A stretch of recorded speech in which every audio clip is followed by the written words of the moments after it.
Hi everybody, welcome back to the second episode in this series of ranking the best 200 10cc songs. Today we're going to be looking at songs 190 all the way down to 181.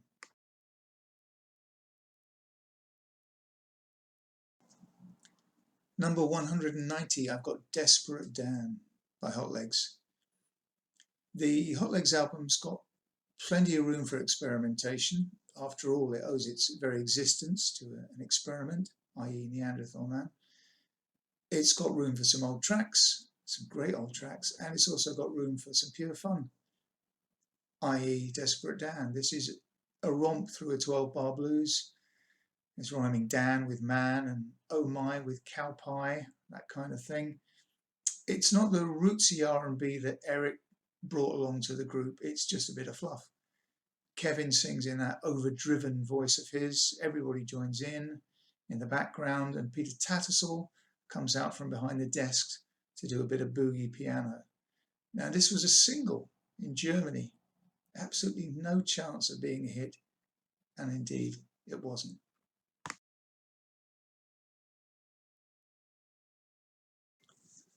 So number 189, I've got Periscope by Kevin from Muscle Memory.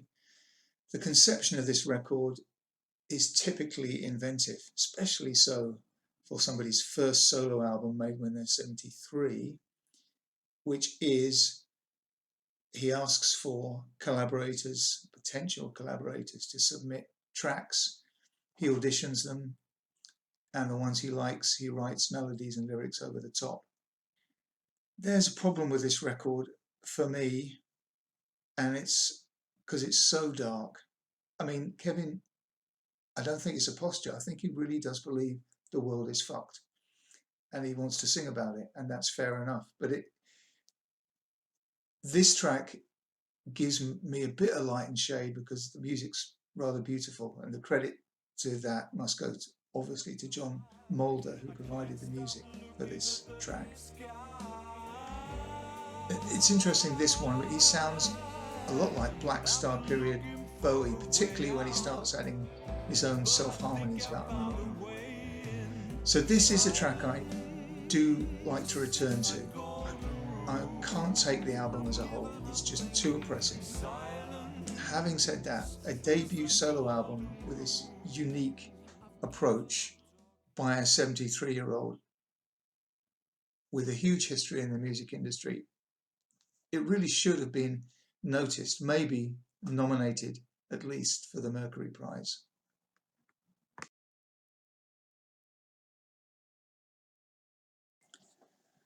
Number 188, I've got Going Home by Normie Rowe.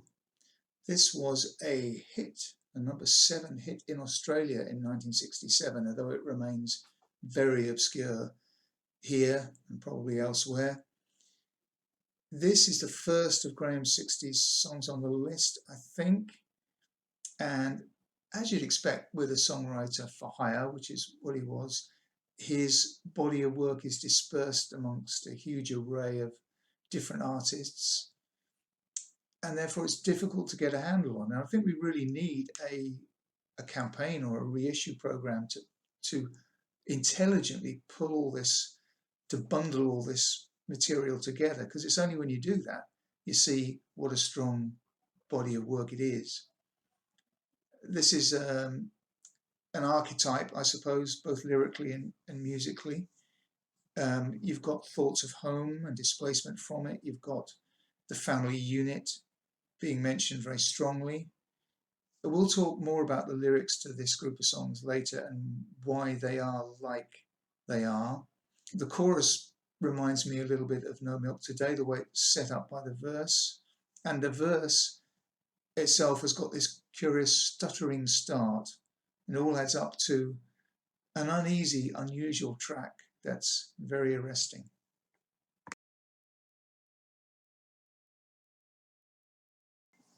Number 187, I've got The Stars Didn't Show. From Meanwhile, the reunion album that wasn't, because it's an Eric and Graham album. Lol's contribution is at a contractual minimum, few backing vocals. Kevin comes in and sings lead on this one track. So the album is like the last five in that it's 10cc Mark II, except that Paul, Rick and the rest have been booted out and replaced by brilliant but anonymous session players, and you've got a bored producer at the helm in Gary Katz. It wasn't a successful reunion. Maybe it was either 10 years too late or years too early, depending on how you look at it. It couldn't have worked for practical reasons, if only because Kevin and Lol had just split up and they wouldn't have worked together anyway.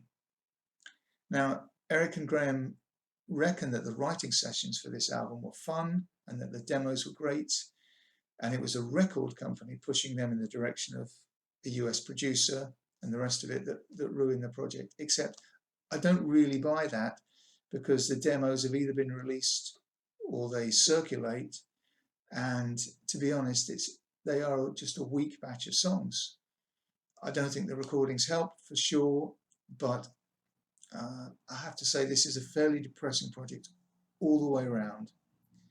And this is a good, having said all that and rubbish the album, this is a very good song. I don't think I like it anymore because Kevin's singing it. I think he just genuinely got to sing on the best song on the record. I mean, after all, if you listen to what Kevin's doing, you can hear that he's very closely following what would be Eric's phrasing. It sounds like Eric, and when Eric sings it live, it sounds just as good. It's a touching lyric to rock stars that are no longer with us, and it's definitely the best track from this disappointing album. And of course, one day, Graham, you were associated with 10cc. Yeah. Does this association now mean that all that's going to go or not? No, not necessarily, but we're very, very serious. Andy doesn't know this. No, I'm very serious about common knowledge. I mean, that's the thing that is the most important thing to me at the moment.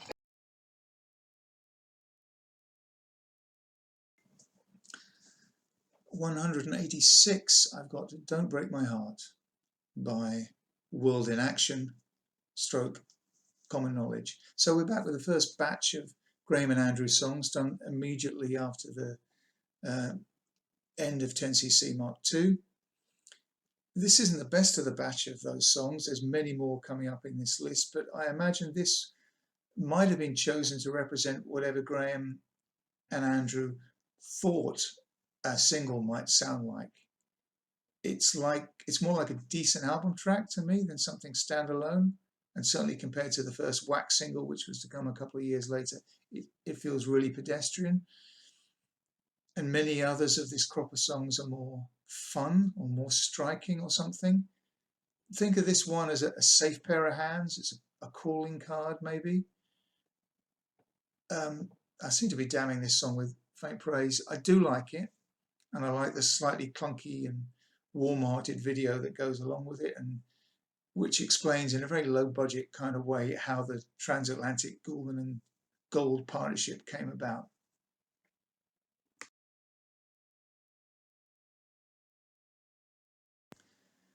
Number 185 is I'm Beside Myself by Frabjoy and Runcible Spoon, the pseudonyms for Kevin and Lol. A single in 1969, just a few history-making months before Neanderthal Man. This single is credited to Kevin and Lol, or at least their pseudonyms, but it famously features all of 10cc, believed to be the first record on which they all play. But I also think nobody's quite sure about that because they were all working furiously on all sorts of things. It's not the most striking of the Kevin and Lol songs of the period. It's certainly not the most beautiful of those songs, but it's still pretty good. And yeah, it's a decent choice for a single. Although watch out for the B-side later in this list.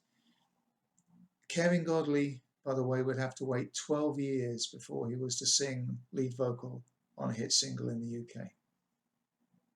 The only thing that's happening is those claps have got to be on time, because it's you're doing them a little bit slow. So can we just go over that bit? We'll do the city. Okay. 1, 2, 3, 4. City. Yes, we're right on time. Number 184, I've got The Boys in Blue by Manchester City Football Club. This was obviously intended as a cookie cutter song, something simple enough for the 72 Manchester City squad to get their tonsils round. But then Graham is such a craftsman that he can't resist throwing in a few minor chords to tug at the heartstrings. And this music's then combined with such lines as, maybe in another generation, when other lads have come to take our place, they'll carry on the glory of the city, etc. And for me at least, the song moves into an emotional space. Maybe I'm a sentimental sap, but this song has got something real about it, I think. On the PRS website, it's credited to Kevin and Lol and Graham and Jaime, Graham's dad, which is interesting because so few songs are credited to Jaime, officially at least. We're going to be talking quite a lot about Jaime as we move up this list, but on this song, I can't figure out whether it was a joke, because Jaime was a red, right, or whether he really did bring his trademark melancholy to these lyrics. Try to build it around that, you know, using emotions rather. Do you think the lads like the song? Yeah, they seem to, didn't they? It was, Are you a keen football fan? No, I don't like football at all. No.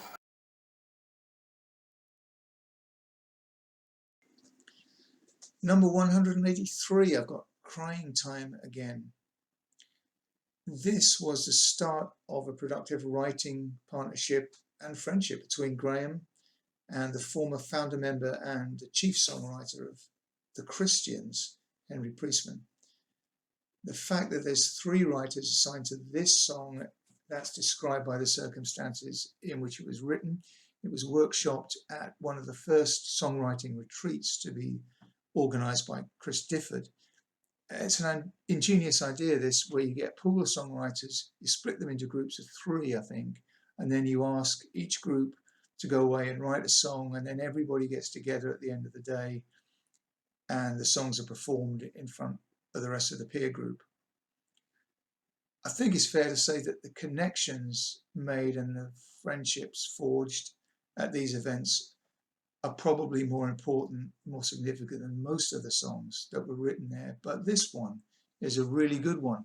And I've seen a video where the 3 of them, that's Graham, Henry and Angela Lupino, who's the 3rd writer, they perform this freshly minted song, and you can hear a few sharp intakes of breath at the quality, because everybody around is realizing they're in the presence of a brand new and excellent song. It's a nice moment.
Number 182, I've got Footprints by Paul McCartney. Now, Eric and Paul have a long-lasting and genuine friendship that started in the 60s, and I'm happy to say it's still going strong. But the album that they actually worked on together, Press to Play, was a frustrating experience for Eric, and he effectively left that project midway through. They wrote a batch of songs, and Paul wrote some songs on his own for the same project. And in all honesty, the best songs from this batch pretty much aren't the Eric co-writes, in my opinion. Now, there's a few other Eric and Paul songs from this era that didn't make it to this album originally that some people rate very highly, but I don't really. The other one I like with the co-write is However Absurd. I nearly put that on this list, but it's really only the middle eight which elevates it to a high level, and I've got a feeling that was more Paul than Eric anyway. So this is a better choice for the list. Footprints. It's a really genuinely pretty song, and they wrote this together line by line. I think it started with Eric's comment when he arrived at the studio, Paul's snowbound studio for the day, and he said it's beautiful outside, and that kicked the whole song off, and then they worked trading lines, lyrics and music. So lovely organic way to write a song.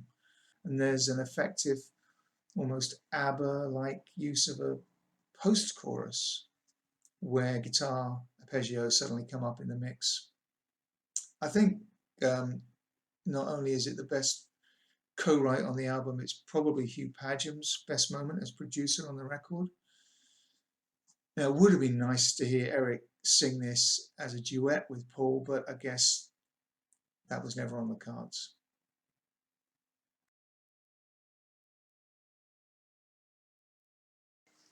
Number 181, I've got Only a Visitor. This is one of the nicest songs on the Wax debut album, Magnetic Heaven.